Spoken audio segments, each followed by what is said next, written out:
And good evening, afternoon, or morning, wherever you are. Hello, welcome back to another Mergeworlds Dungeons and Dragons story stream podcast thing.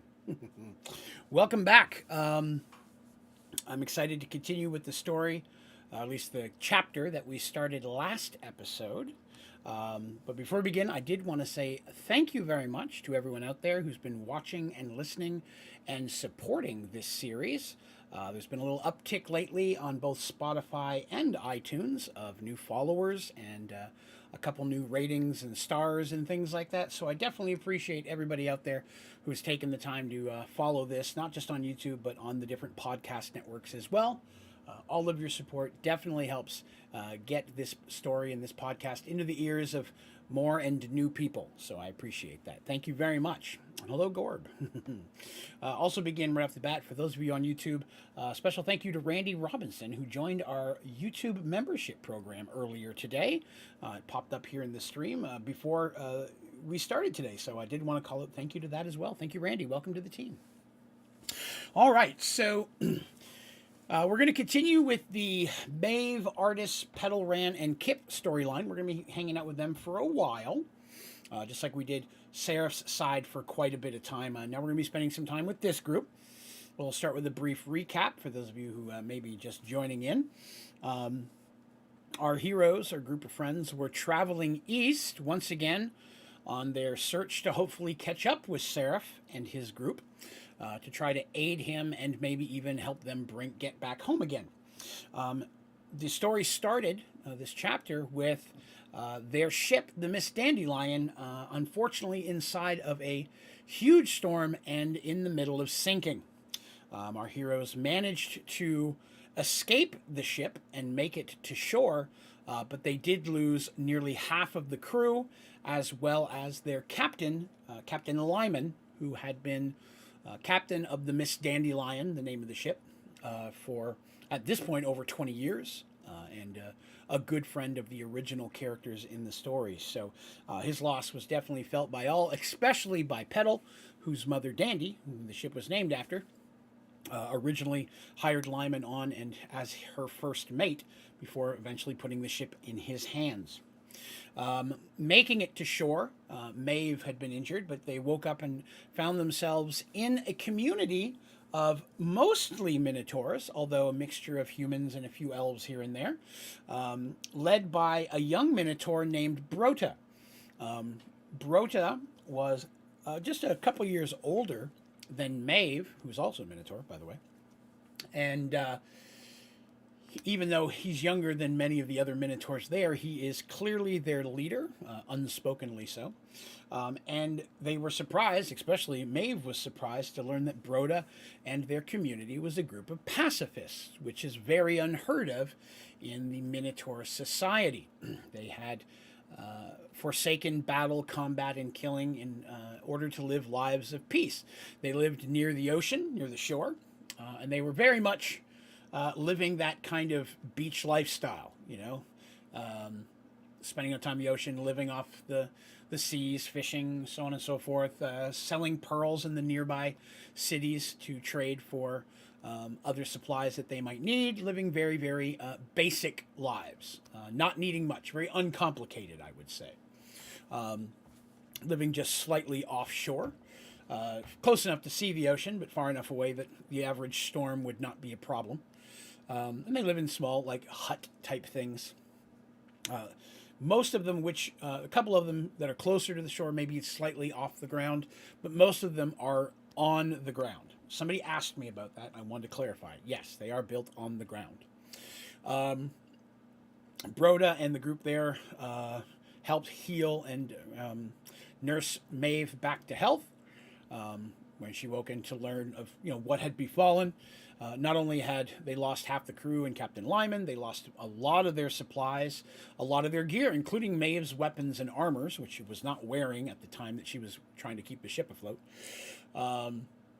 The only person who really had some of their stuff was Artis, who had her Hayward's Handy Haversack, a magical backpack that holds much larger than the bag ships. So she had a lot of their money and some of her basic clothes and stuff in there. Most of their money as a group was kept in there just for convenience, because they're not poor. Again, most of them are from noble or wealthy families, so they left with a fair amount of coin to be able to pay for the stuff as they're going. But Artis had lost Quintius, which is the magical artifact scepter that she carries, whose, I guess you'd say, specter. It can appear as a young human man. His spirit was a young human whose spirit is now imbued into the scepter, and has been for thousands of years, who only she can see and talk to, but who had been a guiding force of them on this adventure. He'd been lost to the seas as well as most of those supplies. Other than a couple, daggers and knives that might be tucked into belts, they don't have a lot of their weapons.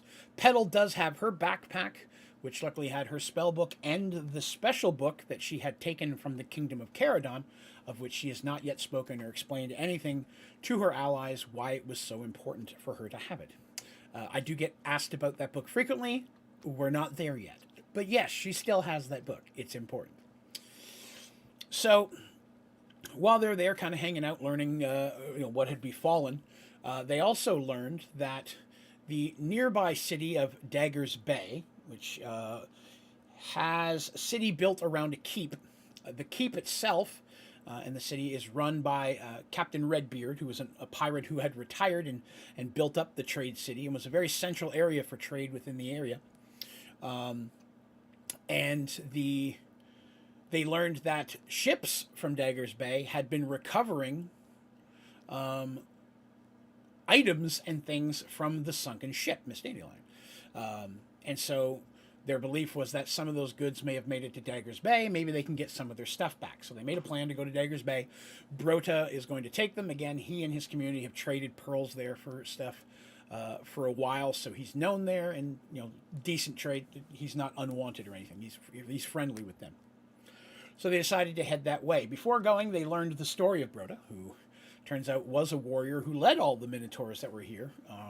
Very successful young general, if you would, or captain, whatever the case would be.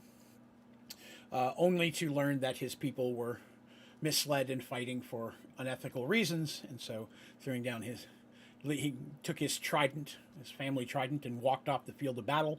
His people followed him, and he basically swore off ever fighting again. His people did in kind, trusting in him and his leadership so much, they adopted that lifestyle.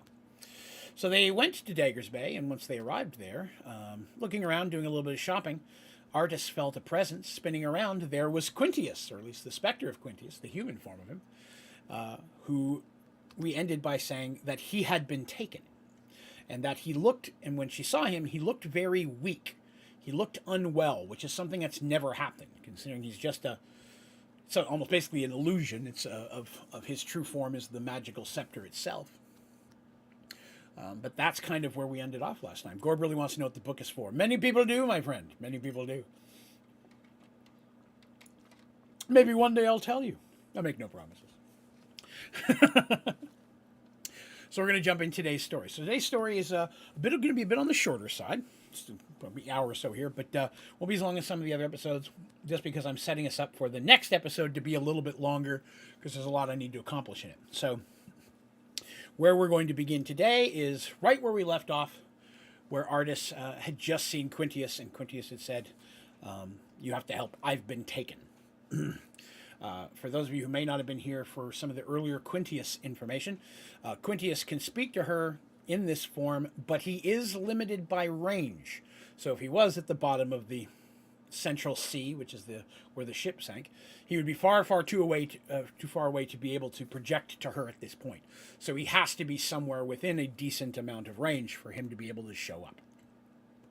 And so that's where we're going to continue. We're going to start off with a little bit of reading as we do before we get deep into the story. So here we go. Quintius, exclaimed Artis happily. You're okay. I've been so worried. Artis's friends all smiled, while Brota stared confused, because they didn't tell Brota anything about Quintius. There wouldn't have been really any reason to. Maeve knew Artis had taken Quintius's loss much harder than she'd let on. He had become a friend and confidant for the princess, and Maeve had heard her often talking and sometimes even laughing with the specter that only she could see. And that's important, you know what I mean? She's very close with Maeve. There's nothing she couldn't share with Maeve by any means. But Quintius is incredibly knowledgeable, right? Not only just for the fact that he's existed for tens of thousands, literally over 10,000 years, is, I believe is what I quoted at that. He's been around for a very long time from his homeworld. And while he has some of the memory of that, not all of it's there, he does sleep for long periods or go dormant until awoken by the goddess of light, because he is a clerical artifact, not a mage artifact. He was created by actually himself, and his spirit imbued into it by the goddess of light herself. So he is a clerical artifact, not a mage artifact. And that's important. That's a distinction we want to remember moving forward in this adventure for many reasons. But because of that, he also literally receives information directly from the goddess of light. Not as in, like, she pops in and says, hey, Quintius, here's some stuff I want you to know. He just suddenly has knowledge and knows that that knowledge has been bequeathed to him, if you will. So he just suddenly knows things he's meant to know, but he only knows what she gives him. So he doesn't know everything. He's not omnipotent by any means. Or omnipotent, however you want to pronounce it. He still is limited with what his own range is. He can see things around him. He can sense them magically up to that given range that we spoke about. And you got to remember, he was in the castle, or Serenity Keep, since before she was born, and had appeared as she was growing up as a imaginary friend that everyone just assumed was fake, and that she'd forgotten about because he disappeared for a time until she was old enough for him to start appearing again as a more of a guiding force, kind of an advisor, if you will. And that's very often much of the role that he takes. Not so much as someone she can tell secrets to, she can't tell anyone else, but an advisor. Hey, what do you think we should do here? What's going on? And he's never really one to tell her, here's what you should do, but he's very good at laying out the facts. Well, here's what we know, here's what could happen, here's the pros, here's the cons. This is what are the possible outcomes of your decision, to help her make the best decision possible. And it helps when you know you're speaking to someone that has no personal stake in the matter, right? Because he has nothing to gain. He's not looking for riches or power. While it does appear that he has emotions, like he may laugh along, he's not like a robot or anything like that. He is fully evolved emotionally. He doesn't have any stake, if you will. He's doing what the goddess bids. So he's going to try to do what's best for them and for their mission, if he possibly can. So it's nice to have someone you don't have to worry about has a personal stake in the case. We should all be so lucky. So, of course, losing that, especially considering she took that artifact from her parents' her armory, right? Even though she was allowed to. She took that. She entrusted herself with something they'd held on to for a very long time, and an artifact of that much power, and she lost it. There's going to be a lot of guilt there, losing a friend, as well as such a responsibility that a goddess of light, the head goddess of good, if you will, put him in her hands. She was feeling pretty bad about that. So the fact that he's now here feels much better about it. Of course, where are you? She asked. That'd be the first question. That totally makes sense. I am somewhere in the keep above the city, replied Quintius. He looked towards the keep nervously. I cannot speak to you long. There is a powerful wizard there who has been attempting to access my power. I am having to keep my powers reserved to repel him. I, along with many of your items from the ship, were recovered and brought to the keep. You must find a way to recover me, he continued.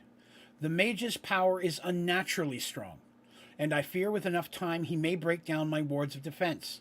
If he succeeds, it could well be catastrophic. So, saying that, I want to step into something I mentioned a moment ago. This is a mage trying to access the clerical artifact. And however he is, he's trying to use magic, which would have to be considerable, to break down the wards that are built within there, right? Hello, Rose. I'm doing well, thank you. Hopefully you are as well. Just telling stories. Haven't seen you in a little while. Welcome back. But it's a mage trying to tap into or access the powers, which means the mage has to have some idea that there's power hidden in there, which in itself is not easy to do, right? Because in the past, when the scepter was first found, Quintius, no one could identify it other than to tell it was something of power.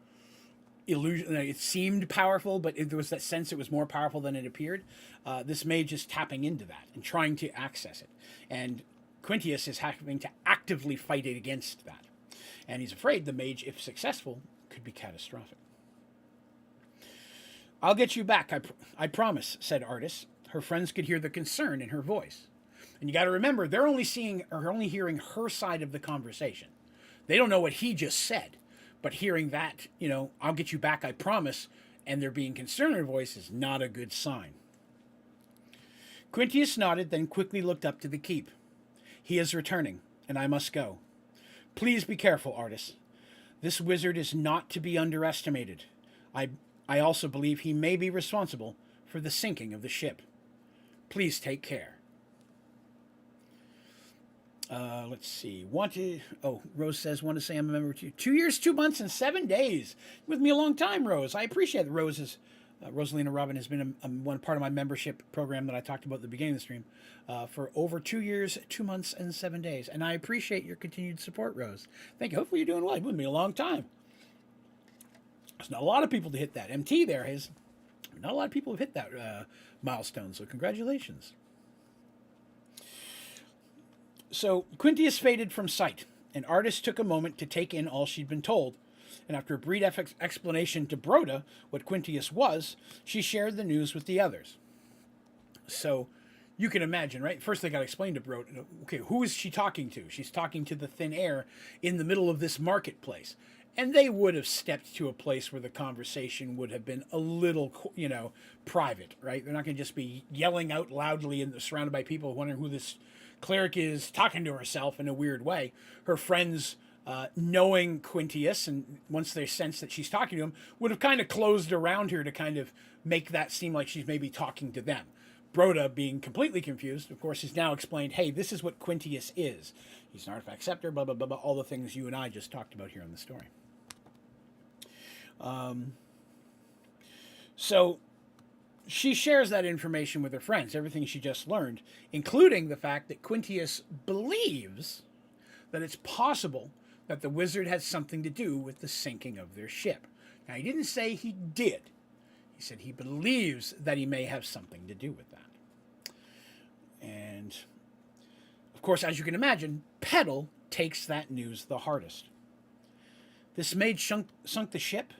She asked in disbelief. He killed Captain Lyman and our friends? Her little fist clenched in anger. I'm going to kill him, she said flatly. Like straight up, like Petal being a half Kender, half human. She's got that lightheartedness, but the human side of it, once in a while she gets that serious moment when she's really emotionally strong on something, right? Whether she's really sad, really happy. She has that moment of just clear, the way she, instead of coming off giddy like a Kender, it's like, I'm going to kill him. This is going to happen. If he killed Lyman and sunk the ship and killed the rest of the crew that were our friends, because some survived, some of the crew are back in Broda's camp right now. Remember that. Half the crew is still back there. They lost a little more than half the crew. So I'm going to kill him. Like, this is just going to happen, if that's the case. Broda frowned sadly. Do not let anger and hatred guide you, little friend. Do not move to judgments without first knowing all the facts. Violence begets violence, and things can quickly get out of hand. So again, right, pacifist. It's like, hey now, before we jump to violence, let's be cool. Let's make sure we know what's happening. Maeve stepped towards the other Minotaur and glared at him angrily. If this bastard caused the death of our friends, innocent men and women, then the hammer of truth will bring a swift and violent end to their wretched existence. Because Maeve, again, paladin of truth, the epitome of goodness in this situation, to know that an evil force like that would have slaughtered their innocent friends and stuff, no, justice has got to be found for that. And by God, she's going to do it. Even though she uses a sword, the hammer of justice is symbolic, because that's one of the names of Zord, God of Truth. He is known as the hammer of truth and things of that nature. So when she says the hammer of justice, she doesn't literally mean hitting somebody with a war hammer, which, I mean, she would if she had one at hand. She's okay with that. She can use one. But the hammer of truth is more like the justice of our Lord, the God of truth, will do so. Be calm, Maeve, said Artis, stepping between them. Broda only urges caution, and I agree with him. As in all things, we must seek the truth, and let us guide it. Artis then turned to Broda. But if the truth reveals these things to be true, justice will be served. Because remember, she's also a cleric of the God of Truth, right? They both serve the God of Truth. One is a cleric, one is a paladin. Although originally Maeve was growing up to be a cleric, she branched off and took the path of paladin when she had a literally one-on-one with the god himself, made himself known to her. And you got to remember the words he said to her, that, you know, in these times that are coming up ahead, you'll be tested. Artis is my chosen, she will be my voice, and you must be my fist. You know what I mean? That's your roles here. Artis will be the voice of truth in the times that are to come, and you are my fist. AKA, you not only have to defend her, but you're the one who's going to deliver the punishments or the justice, if you will, of truth when that time comes. And she takes that job very seriously. Broda nodded in understanding, bowing and stepping back. Artis knew he meant well, but like her friend, she too was furious at the prospect that their other friends, the crew, had been murdered. Still, she knew getting Quintius back had to come first. She didn't know what a mage could do with a holy artifact, and she had no intention of finding out. Same thing I mentioned before. She too is like, okay, this mage is trying to tap into this power. She can't really use it the normal way. But that doesn't mean he might not be able to somehow drain or siphon or take the power for himself. And that's the last thing you want, someone to have a 10,000-year-old artifact's power at their disposal, especially if they already sound like they're pretty powerful. Something to worry about, right? So hearing this, knowing what's going on, they of course don't want to make any sudden moves. They don't know if they're being watched. They've been cautious while they've been there already. And the fact that it's a pirate community, for those of you listening on audio, I'm doing the finger quotes, it is a pirate community with a lot of above-the-board trade and a lot of under-the-board trade as well. It's, you know, seeing a cleric and paladin of truth walking around, probably not the clerics you want to see the most if you're a pirate, right? Artis still has her holy symbol and all of that, and while Maeve no longer wears a holy symbol, she normally had it, an amulet and such, although it wasn't a holy symbol per se, she still wore a chain of office and such. She has that on. That was still around her neck, and it did not come off. And people would ask, well, how come it didn't fall off while she was swimming? Well, the chain didn't break. It's very strong. And number two, you have to unclasp it. There's no slipping a necklace off the head of a minotaur. They got freaking horns way out to here, right? Like, you're not going to be just sliding a necklace up over that thing. You can't slide things on when you're a minotaur, which has often made me wonder how they would put a shirt on. That's just a personal aside. I thought I'd share that. How do you put a shirt on? I'm assuming that's why they wear things like armor and toga and robes and stuff, because how do you slip your head through a turtleneck or something? It's just weird. Just thought I'd mention that. So right now they continue to spend a little bit more time in the marketplace. They don't want to rush things. They're still continuing what they were doing, looking around at shops, not really spending any money yet, just kind of perusing. And what they were originally doing and still doing is looking to see if any of their gear, anything they could recognize for the ship, happens to be for sale, right? Because if so, they've got the money. Buying some of their items back might be useful. There might not be anybody around here who wants to buy a set of Paladin Minotaur armor, right? Who else would buy that? So may have interested in that. Oh, and it just happens to fit, right? But unfortunately, as they continue to move around the market and look in the different shops of the town, they don't see anything that they would recognize as specifically coming from the Miss Standy line. So unfortunately, nothing lucky there. As they're working their way down the street, looking in the shops and talking to people and so on and so forth, there are two things that they are doing. One is they're studying the town and studying the keep that's currently above them. Okay? So again, I want to accurately describe what this keep looks like. So this town is built on the edge of a cliff. And the cliff is like a hill going down, right? Okay, going up and down the side.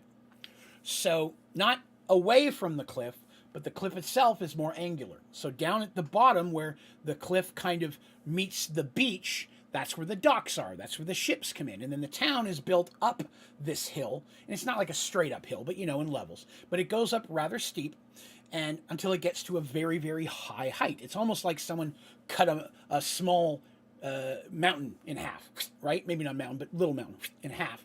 And so that half is now where the cliff is, and there's water underneath. Now, it's not a completely straight cliff. It's broken and jaggedy and stuff in area. And where the keep is built is at nearly the highest point. And the rock itself is fallen away from around it. So it's almost like if we were looking like this is the cliff going up and down here. For those of you, okay, I'm going to explain this in a way that's going to be good for the audio listeners. Imagine if you put a castle on the edge of the cliff, and then on the two of the sides, you rip a chunk of it away, right? So now the keep is only accessible from the one direction, because behind them's cliff. Now there's two cliffs on the side with more cliff in a distance, but there's no bridges there, and it's way too far to jump, right? Way, way too far to jump. Even a bridge would be hard to put across that span. But on the narrowest side, there's a road that leads up to that part of the cliff, and then there's like a thin area which is guarded very, very well, walled around that with a walled gate, and the keep is up on top of it. It's a very good position to be in, because that's three sides you can't be attacked from. Because on the cliff sides, it literally goes down a great distance, and then there's the sea. And it's not just water, it's incredibly wavy, choppy, smacking against the cliffs kind of waves, which are very common in things like that. Very strong currents, which would imply that there's probably some holes or cave-likes under the water, potentially deep, that's causing a lot of currents. I've looked into this, but I want to give that's what they're seeing. As they're going up the main road of this town, which is kind of winding up this hill going towards the keep. They can see the keep up there. They're studying it and what they see about the town. The town is well guarded. Lots of soldiers or men at arms walking around. Not really soldiers per se, but guard for the city. They're making their way up there. That's one of the first things they're doing. We're studying their position. So now, like, okay, we know Quintius is in there. How do we get him back? How do we get in there if we have to? They're all looking at these things, except for maybe Broda, who knows all of this information and is answering any questions they may have. The second thing they're doing is conversing with the people of the town, showing genuine interest in the area because they don't know where they are. This is not an area they've ever been to in their lives. So maybe looking for things like maps, finding out about the other kingdoms in the area, which is more information than even Broda has because he doesn't care. He lives in his small area where his people are safe, and as long as he knows enough to keep them safe, he doesn't need to know where the whole stuff is. But Artemis and them are traveling, and they're traveling with a goal, remember. And that's what they're doing. They're asking, hey, has anybody seen a guy with long white hair? Maybe hanging out with a guy with short black hair and then a really little gully dwarf with a really weird hairdo and tattoos. They're chasing after Seraph. They're hoping to find him. They don't know if he's found Dina at this point. So they're not asking about Dina, right? Even still, it's kind of hard to ask about Dina if she truly is. They know she's been taken and protected. They probably don't want to draw too much attention to Dina herself. So they're mostly trying to catch up to Seraph. And unfortunately, no one in this town has any recollection of seeing anyone that matches Seraph or Mugen, who are the two that would stand out. Deacon, not as much, although, Petal might describe him, oh, he's a good-looking guy, and this and that, and he's a, black hair, short, noble-looking, which he all is. He definitely has his father's looks. But there's been no sighting from anyone that they speak to of anything about Seraph at all. So they're completely being shut down in that area. So as they're making their way up and towards that, they're asking questions of Broda, and Broda says, yes, the water down below is incredibly strong and choppy. There's a whole bunch of jagged rocks down there from where this thing fell. The rocks fell from the side of that area long ago, before the keep was ever built, and is very, very strong currents, making it impossible to swim around there, just because you get pulled down and so on and so forth. So it's not that you can get to it from the cliffs. This is the only way in, right through the main gate, which is overwhelmingly protected, much more than they could take out themselves.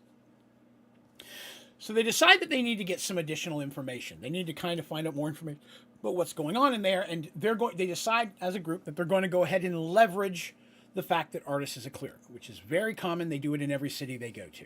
So they make their way to that gate, the main area, the blockade, if you will, to get up that road. Because there's walls that come down it, and then a wall at the bottom that's kind of semicircled that goes to the two cliff sides. So there's no way around it. You'd have to go through this gateway or try to climb the wall around the gate. So they make their way up there, and of course, as they're approaching, it's two Minotaurs and their group, and Artis, who's clearly dressed as a cleric. So as they reach up, or as they walk up, one of the guards, who clearly is a man of some rank, comes out a bit to meet them before they get there. The man immediately recognizes Brota and, says hi. He greets him. "Hello, Brota. It's been a while. Well, glad to see you. Hopefully you're doing well." And the guy says, "Yes, commander, general, or captain, whatever his rank is, but not really by name. Brota knows him. He's seen him, but probably doesn't memorize his name. He's not that high of a rank person." He goes, "Yes, I'm here with some friends. And they wanted to speak here if they can." And Artis introduces herself. "I am Artis. I am a cleric of Zorn, god of truth. These are my companions, Maeve, who is a paladin of Zorn as well. Petal, mage, who she's still wearing her mage outfit, so she still looks like mage. She was wearing that when the ship went down. So she's still dressed in her mage robes. And our allies, Kip and Ran, who they introduce as men-at-arms. These are our guards. Say guards, he can sometimes say, hey, Kip's a bard if it's going to benefit them, or he's one of our, protectors, our guards, if a bard would not be as beneficial in that situation. And Kip knows how to play the part either way. And they immediately kind of get to it. They want to see if they can get any reaction. So Artis is like, "Yes, we actually, our ship sank about 7 days ago off the coast here. There was a great storm and such, and the ship sank. Fortunately, we lost people, but a group of us managed to make it to shore, where Brota and his community was nice enough to help us out, help us, heal up our people and get back up and going again.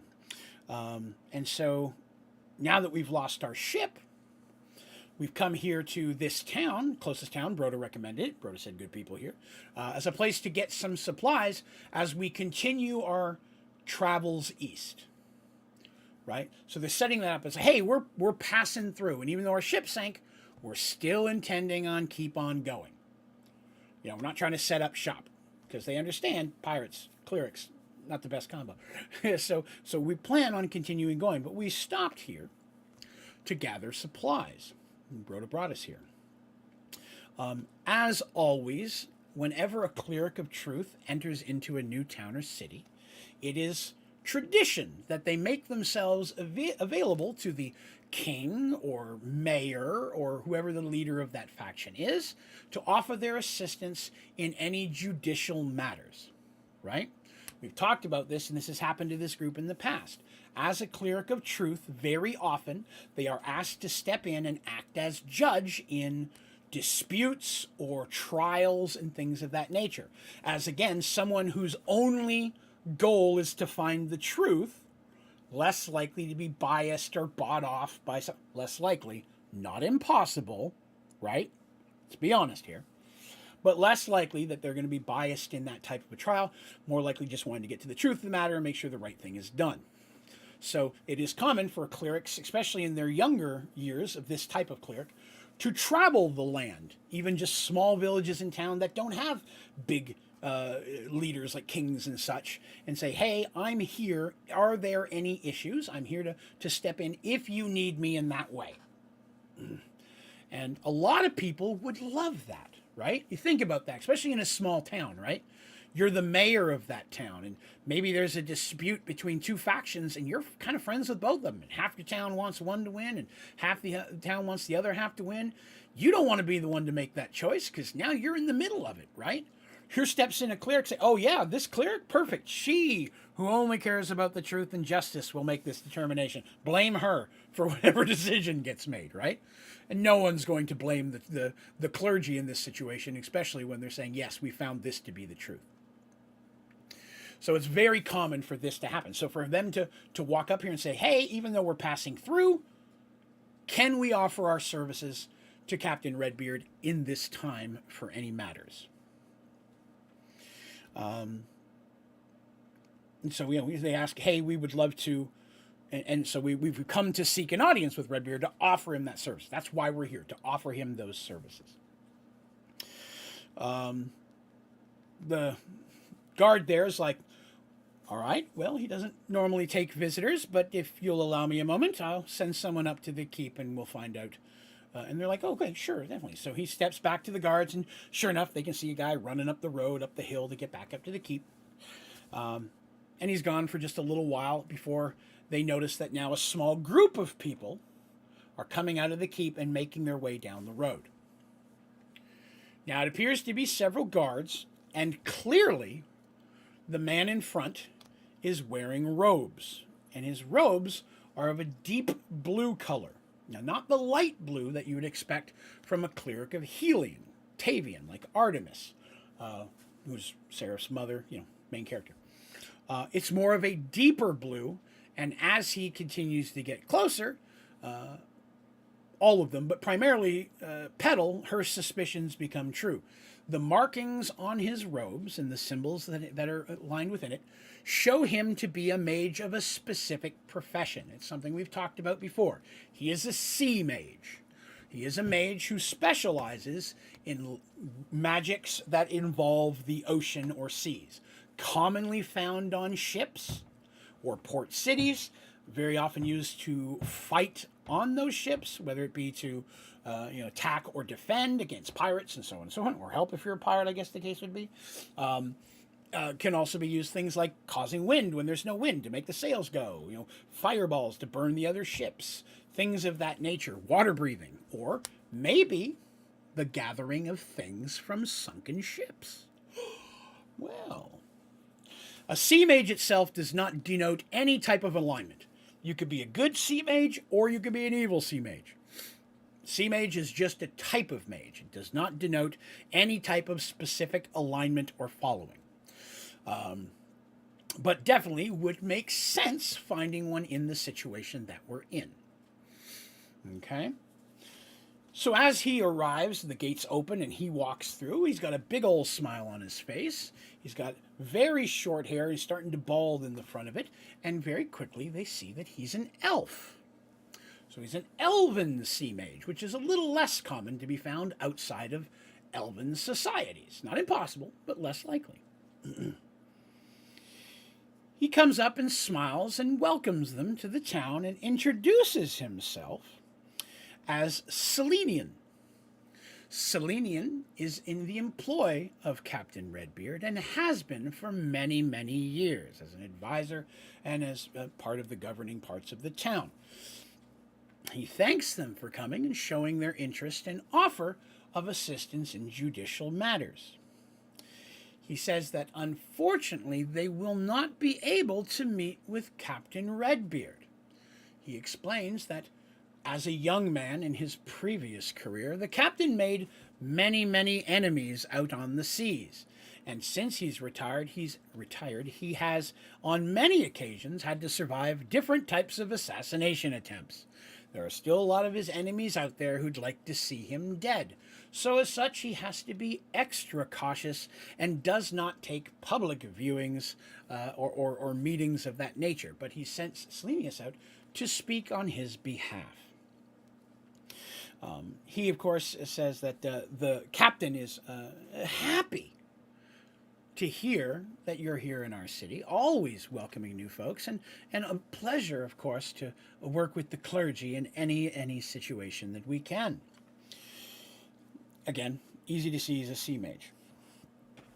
He says that his people had explained to them what had happened, and he's appears genuinely very sorry for their loss. Sad to hear that they were part of the ship that had sunk 7 days ago, approximately 7-8 days ago at this point.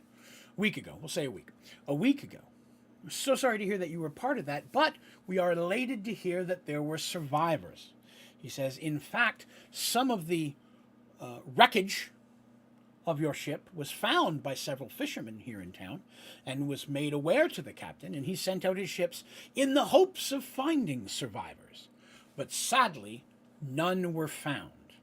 And Neither was anything of value of the ship. They looked to see if there was any assistance they could make, but sadly, the storm seems to have wiped everything and taken it to the bottom of the Central Sea. He does state that in this area specifically, ever since the Great Merging happened over 20 plus years ago, the waters in this area have been known to be suddenly struck with unexpected, strong, and vicious storms. And he's very sad to hear that they were hit by one, and of course, mourns the loss of their friends and loved ones, offering condolences. He says, but yes, unfortunately, we're not able to find any survivors or anything of value that was recoverable from the ship, which at this point they know is not true. Right? Somebody in there is Quintius. Plus, their little ship had gone out trying to find survivors and ran into the ship, and they thought it was Broda's people, and it appeared that they were pulling things on the ship from the water at that point. So there's two things that would lead them to believe that there are goods of theirs here. Of course, Selenius personally thanks Broda for stepping up to help these poor souls who nearly drowned, and appreciates his people's goodwill and camaraderie with the city of Daggers Bay.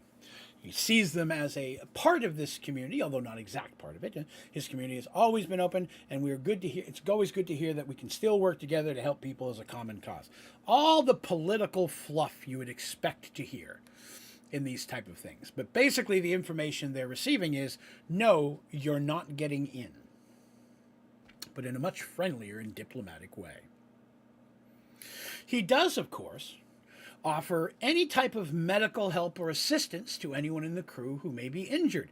Says they do have access to some healers and healing supplies. If there's anyone that is seriously injured, we would be happy to assist in their recovery. Artis, of course, thanks him and says, yes, we appreciate that. Fortunately, those of us who survived did not suffer anything too serious, and most are back in health at this point. To which, again, Selenius, very happy to hear that at least the survivors are doing well. And again, while they appreciate Artis's offer to assist in matters of justice, it is well known that Captain Redbeard is a wise and just man who sees to all matters of justice personally. So their assistance would not be needed at this time, which is okay anyways, because there isn't really anything going on that would require anyone, the captain included, to have to deal with any type of crimes or injustices that are happening. Now, it's at this time that he kind of turns to Petal, right? Because Petal's a mage. Clearly, he's a mage. There's protocol here. And he specifically says that he's pleased to see that a sister of magic survived the ship sinking as well, and welcomes her to the city, and if there's anything he can do to assist her, he would be happy to do so. And he makes the comment, hopefully you did not lose too much in the sinking of your ship. Petal, maybe a little too serious, says that sadly they lost more than they should have. And Artis and Maeve and everybody's looking at her like, Petal, be calm, because Petal's unhappy. She's very angry right now. Potentially at this mage, could be more than one mage in there. Broda did not know of how many mages or if there were mages living in there. It's not something he's ever had to seriously deal with in the years that he's been living here, which again hasn't been that long. It's been about 4 or 5 years that their communities existed where it is right now, because they traveled and they lived in Mergeworlds for quite a period of time before they got here. So he wasn't aware. He goes, I don't know if that how many mages they have, if they have any at all, or they could have a bunch. I don't know. So Petal's upset, but everybody, of course, Artis, hey, we got to get to the truth of the matter. We don't even know if this is the one. Although, he's being kind of smarmy, and we don't like that. Is the sensation that they're getting. But Petal maintains her calm, and it doesn't say anything overly outside of what I just said there. Selenian also nods at this comment, but his smile kind of breaks a little bit, where he doesn't seem too happy at her response. But he will nod, and he says, "Okay, I see that." Yeah. He says, "Well, of course, if there's anything else that we can assist you or your people with, please do not be afraid to reach out and ask, and I would be happy to personally see to anything within our ability to do. But if you will excuse me, there are some matters in the keep that I do need to return to, and so I'm going to have to leave now. But I do, again, I'm here if you need anything. You know, if you need me, I'm right here. Open door policy, except don't come in the door. Open door policy, but you can only come to the door, and I will come out and meet you at the door. So it's a relatively open door policy, as long as you don't walk through." And of course, they cordially say, "Thank you very much as well. We'll be here in the area for a few days before we move on, staying with Brodus people. So at the same time, if there is anything we can help you with, please as well, don't be afraid to reach out to us." He gives a professional nod of courtesy, "Thank you." And then Selenius turns, and followed by the several guards that came with him, make their way back through the gates, which close behind him. So the group, of course, turns to leave and begins making their way back down the street, back down towards the dock area that they originally came. They came from that way, making their way down back into the town itself proper. Because the town and the keep, there is a bit of space there. The town ends a couple hundred yards, then there's the keep. There's a little buffer area there. So they make their way back into the things away from the guards and from their prying eyes and ears. And they all kind of stop around a store as if they're looking at the window, but really it's a moment for them to speak. And as soon as they stop, they all just kind of stop and they all look at Artis, and Artis is like, "He was lying." And Broda, of course, doesn't know. He goes, "Really? How is it you know that?" Artis just kind of smiles and says, "Well, it's my calling and my gift. That's part of what she does.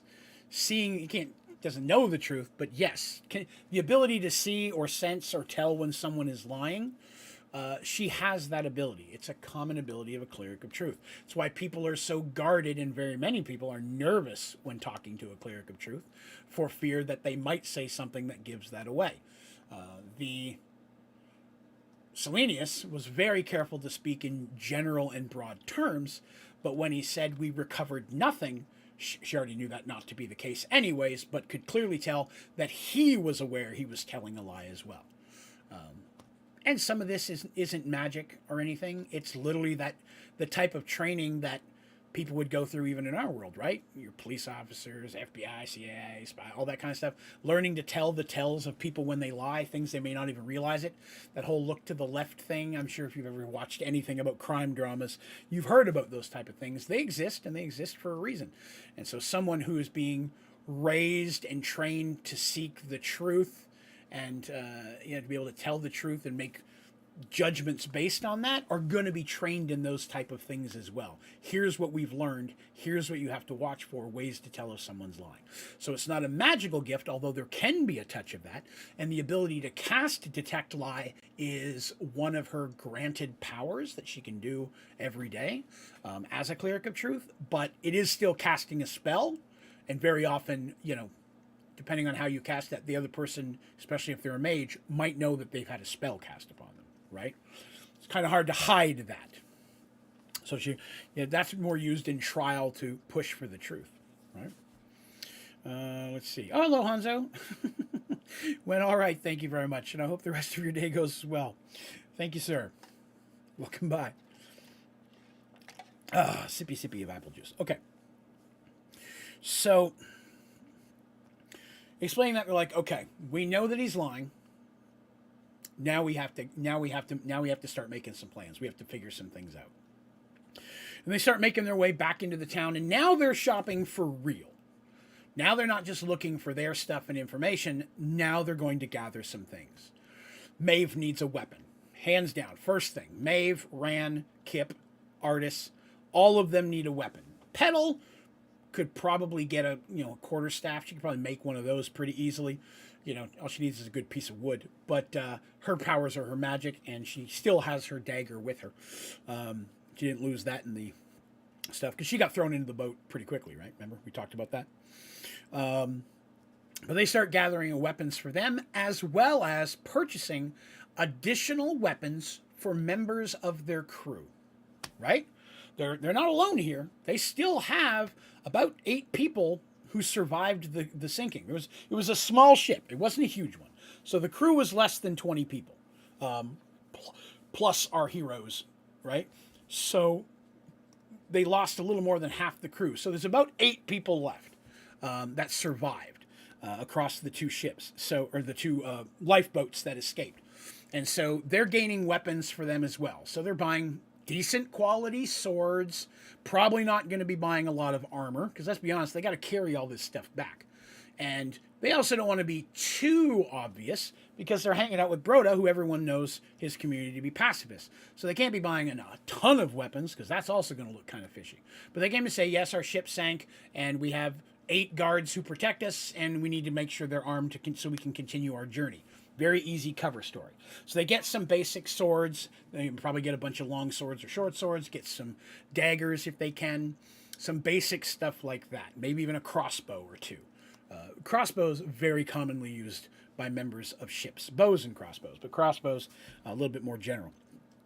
So they start buying some of this goods. Really don't have the money for armor, and let's be honest, no one's going to have anything Maeve-sized anyways. Right, female Minotaur?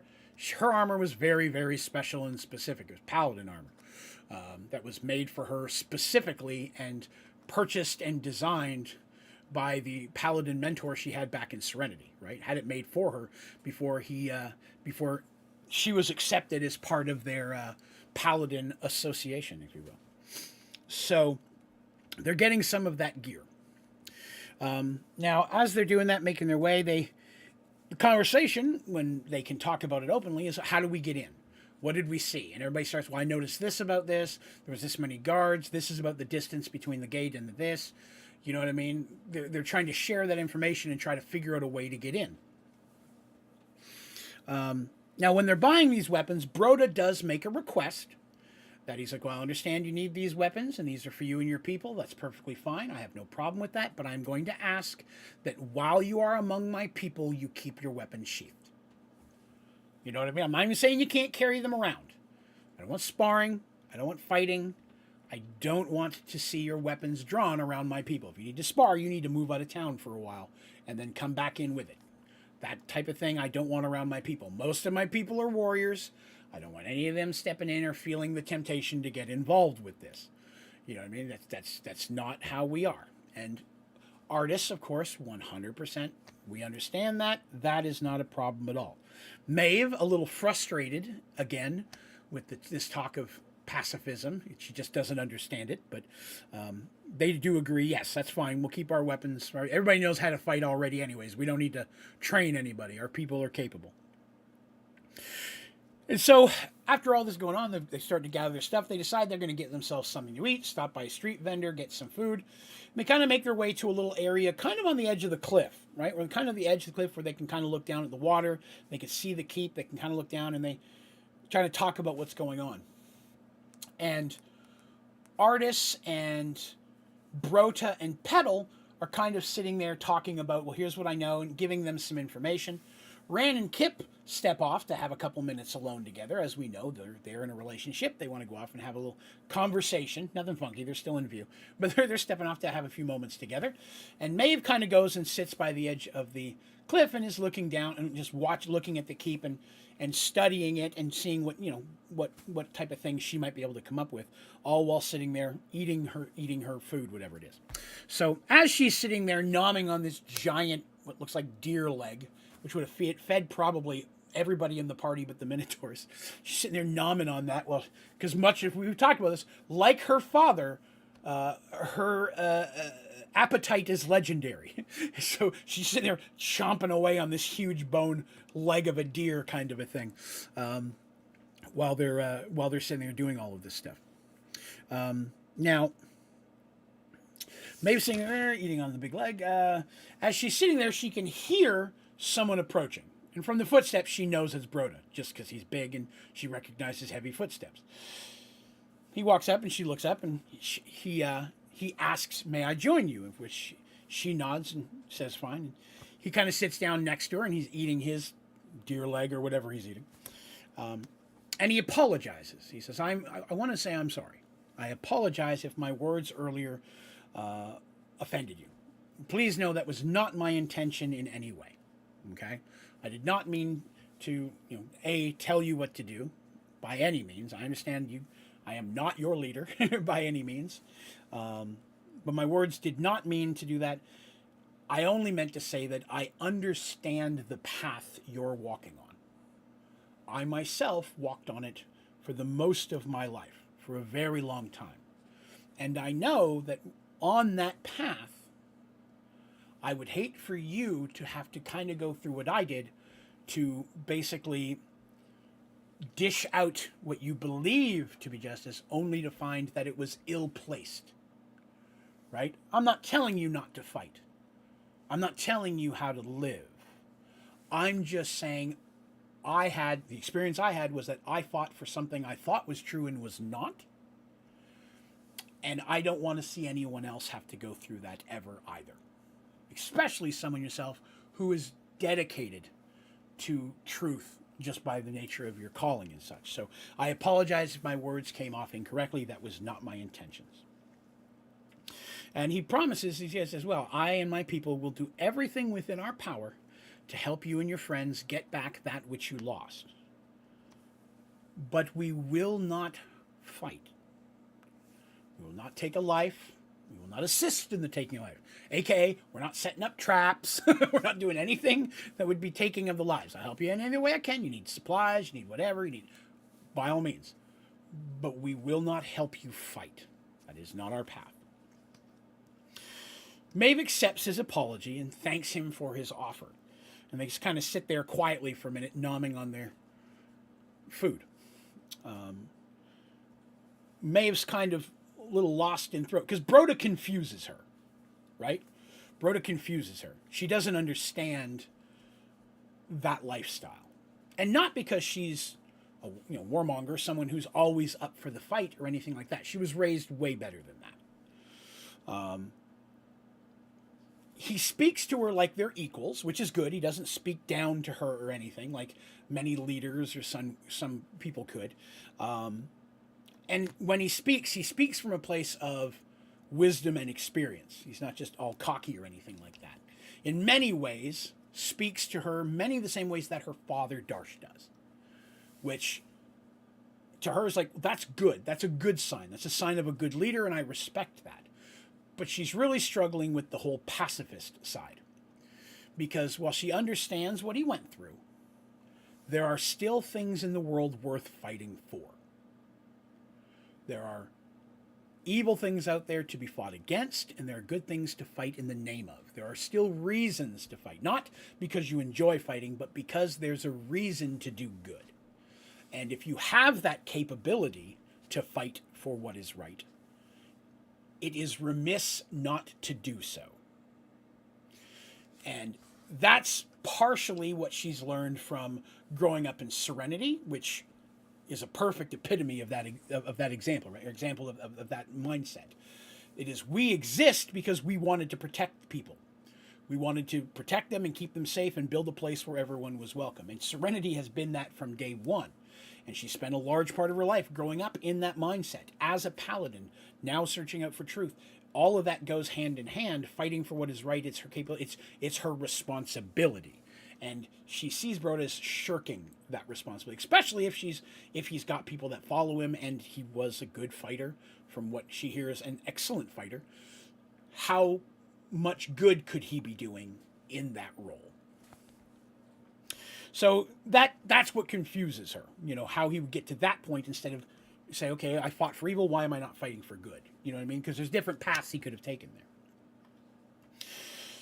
So while they're sitting there kind of, eating their food, Kip and Rand end up walking on over. And they call over Artis and them to say, hey, everybody, come here for a minute. And everybody kind of draws over, and Rand draws attention to something. He says, try not to be all overt about it, but he's like, look over there at the keep. Look down close near the water. Not near the water, but several hundred feet above the water line. See those dark spots? I think those are caves. Those look like caves, or at least small caves anyways, but the fact that I can see them from here, a person could clearly fit into them. And Broda nods and agrees, yes, from what I know, there are several small caves and such up throughout the rock, not just there, but just in the cliffs in general, although there are no tunnels that lead to those caves. There's no way to get in and around. It's separate like that. There's no way to do that. And to his understanding, those caves are barred. There are bars blocking them. You can't just climb up into them. They're not idiots up there. If there's caves that could kindly get to them, they have some type of blocking. He doesn't know if they're guarded or not. He's never been in there, but from his understanding, it's come up in a conversation at one point that those things are barred. He goes, besides, even if they weren't, you're talking several hundred feet of climbing up a sheer rock face that is wet and very likely mossy, moldy, things of that nature. And so he says, about almost a third, if not half of the way up, you see some of these caves. But the climb to get to them is basically impossible. Maeve, looking at the water, and said, I know you've mentioned that boats can't get in there, but what about the life rafts? If we tried to bring the life rafts in there, into this little inlet of water, are they small enough that they might be able to navigate through the rocks? And Broda shakes his head. He's like, no, the currents and such are so strong, the water pulls so hard that while it wouldn't pull the ship under by any means, it would smash it against the rocks. I mean, they wouldn't make it barely a few feet into the little bay area of that before they would be destroyed. There's no way they're going to make that in there either. And then again, like I said, once you're in the water, you could try to swim it, but if you hit the wrong current, it's going to pull you right under.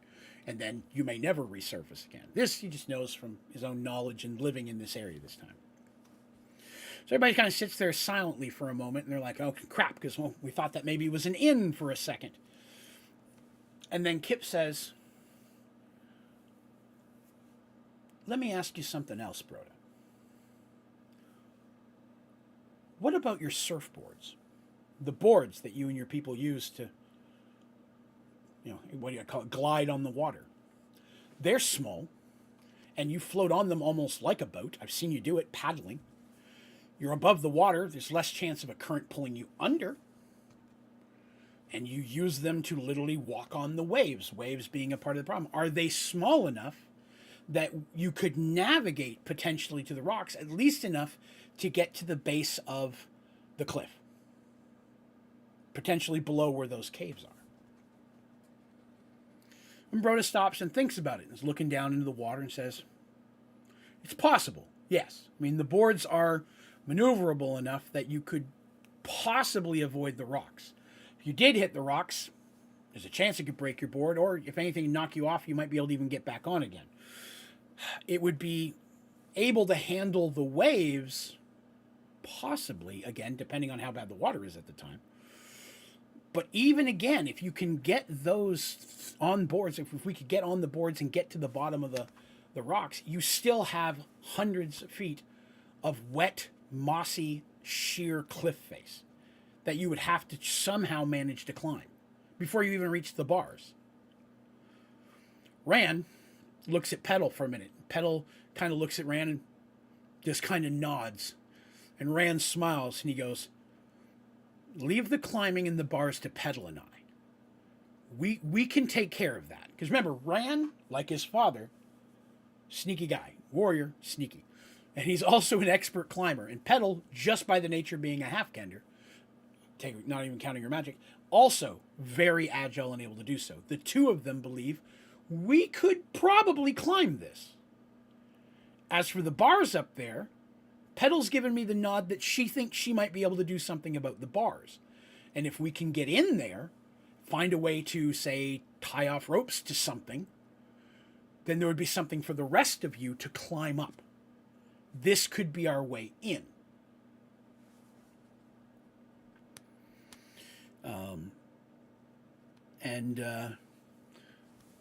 Broda's just kind of looking there, and he seems a little nervous, like, oh, God, you're pulling us into this. And he says, Artist looks at him hopefully and says, can we do it? Is it possible? And Broda says, perhaps. Riding the waves is difficult. It's not just something you do immediately. You would have to practice. You'd have to learn. And for some, it will be easier than others. And he kind of side looks Maeve, who gets another gruntled look on her face. For some people, it'll be harder than others. Because you can imagine, right? A Minotaur, as heavy as a Minotaur is, I mean, their board's much bigger. It's like, some of you, yeah, sure, you could probably pull this off. Possibly, yes. But on top of that, I'm assuming you're talking with the added difficulty of having gear, weapons, rope you're talking about at this point. That's going to make that even harder. Most of the time when we're surfing, we're not laden down in supplies. You would have to have minimal amount of stuff if you're wanting to try to even pull this off. But then he kind of saw, and Maeve kind of, at this point, puts her hand on her arm and says, "We only need enough to get to the bottom of the cliffs. Can you teach us that? You know what I mean? We don't need to be out there riding waves and tsunamis and cowabungas. We just need to be able to get through this channel on the boards and get to them. Not even surfing, just to paddling and guiding them. We just need to know how to get to that. Is that doable?" Broda sighs and says, "Yes, my people can teach you enough basics to help you navigate the cliff. You're still going to need a few days. It's not going to be 5 minutes. We're going to need a few days for you to practice. Some of you more than others, but yes, it's doable. And again, it's going to be harder with wearing gear." Artist, who's already standing up, kind of claps her hands and says, "Then we need to get started immediately. Time is of the essence. We can't wait. As the longer we wait, the more likelihood that they're able to access Quintius, and we can't have that. So if we need time to get this down, we need to get to it right away." Everyone's like, Broda's like, "Okay, well, then let's go. Yeah, if that's what's going on, yes, my people and I can teach you that. That's not us hurting anyone.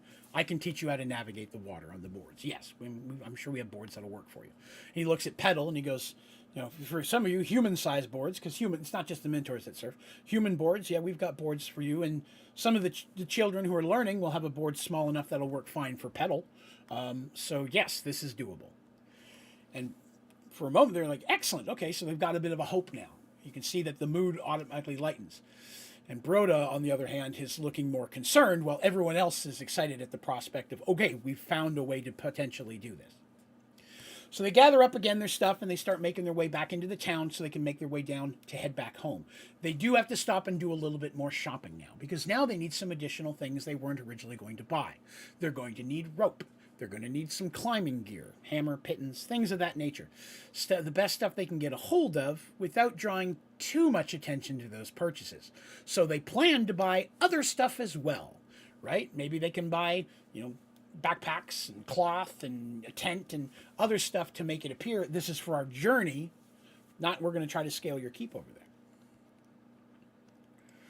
As they begin to make their way down back into town to make these final purchases, Artist takes one look back to the keep. And in her mind, all she can think is, hold on, Quintius, we're coming.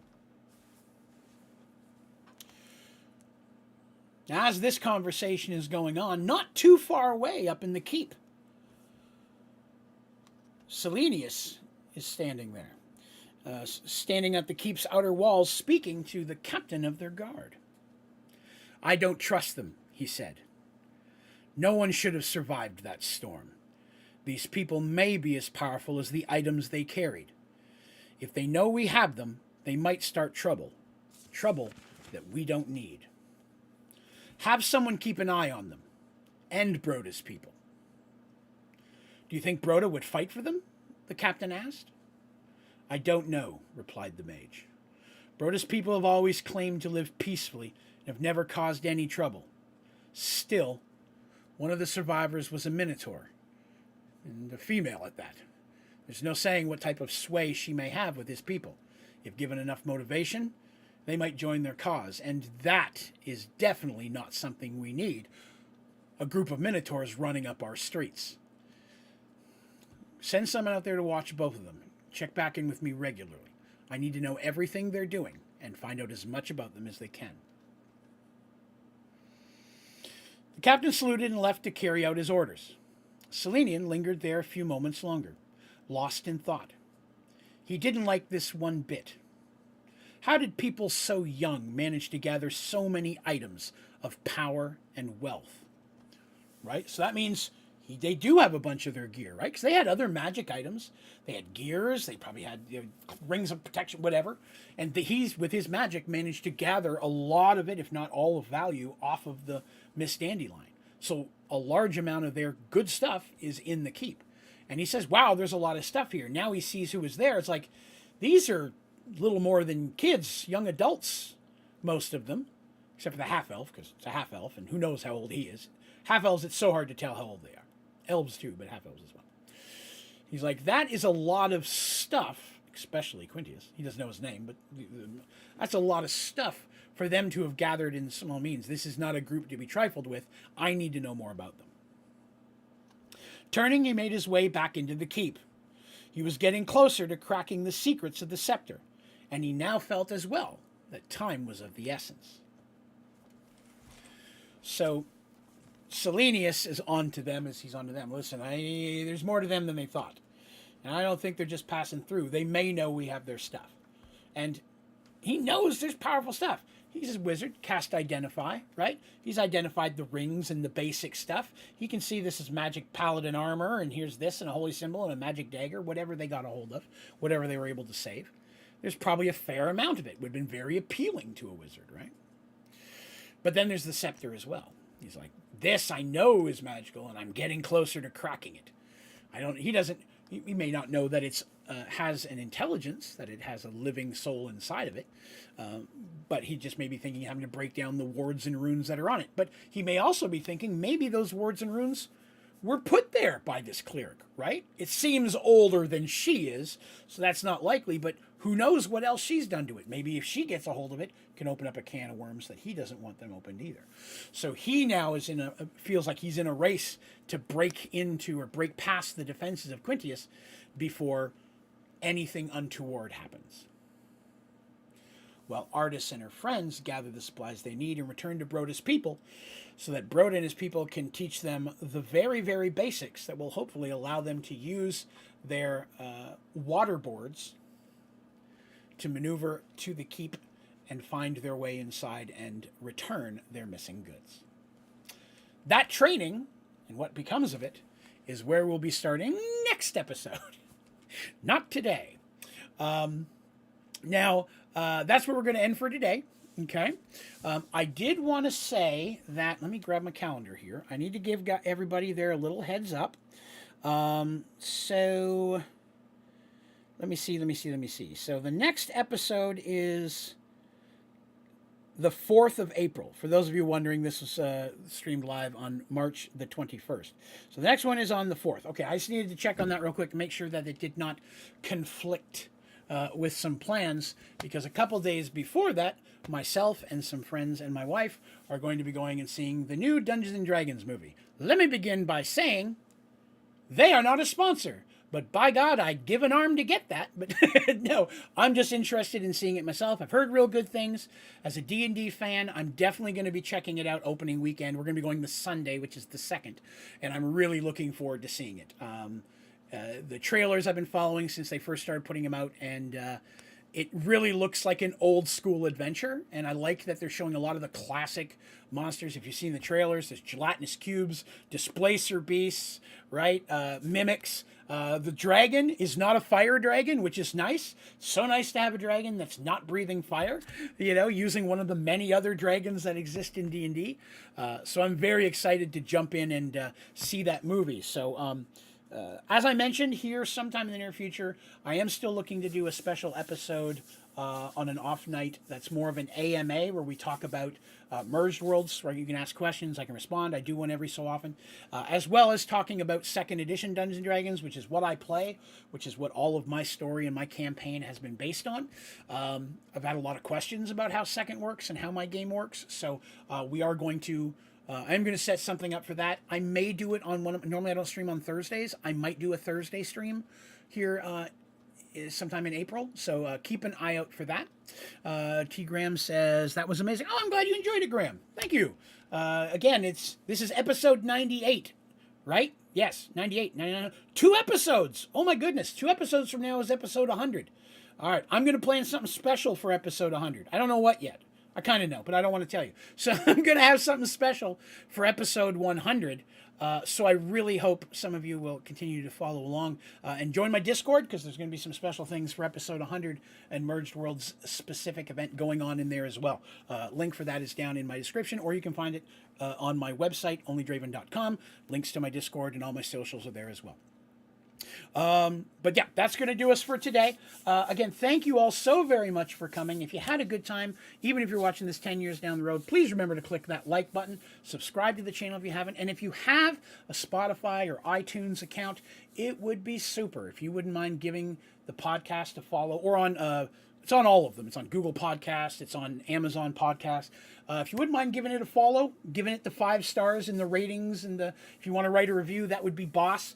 The more of that stuff happens, the more it will recommend this story to other people, and I just want to share my story with as many people as I can. All right? But that is going to do me for today. Thank you again so very much for giving me an opportunity to share my story. It's a passion of mine, and I thank you so much for being an audience and letting me share it. Come back here again in 2 weeks, and we'll tell a little bit more story, all right? Thank you for visiting Mergeworlds. Have a great day.